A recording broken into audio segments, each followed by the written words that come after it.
Yo, what's up? Kapampangan TV here. Chuta mo ngeni Kening Park. Ayan. As you can see, chuta aging malawak ka park ting CDC. Ayan. So, haba ka maranon. At apansin ko muna, at lulang klase deng taong at Kenny.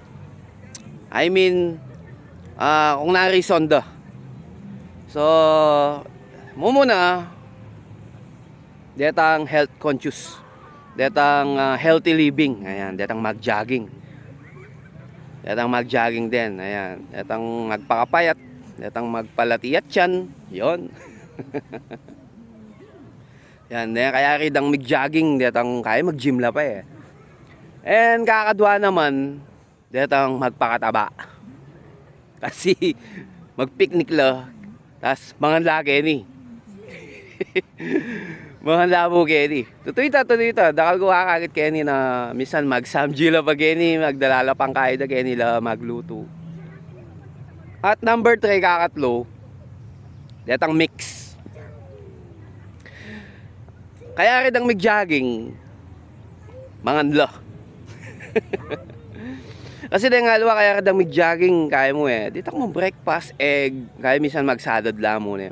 O nang dito ang mixereta, kaya ridang mag-jogging, mag-picnic la pa rin. So atin lang makaseta pa tent or makalapag la, kahit hindi kalapamangan. Siyempre, watang kaya ridang mag-jogging, danupan la, mangan la. Pero kami siyempre, family day, ayan.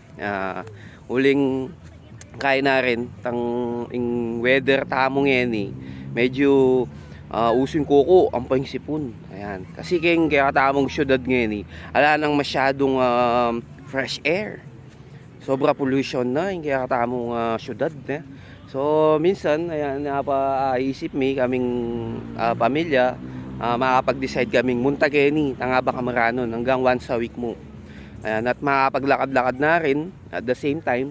Ito mo manta at family day mi na rin. Kasi 1 week at ilang klase din anak. I mean 5 days at ilang klase din anak. So tapos siyempre dakal tamo rin obligasyon gembale. Dakal tamo rin obligasyon nagagawat. Kanya perfect time itang dinan tayang ang gamit itong Mongaldo. Yan, family day tayo. So isa beta na rin ketang mix ha manwang ko kaya katang mag-jogging mga tamo. So ita muna. Bye, God bless.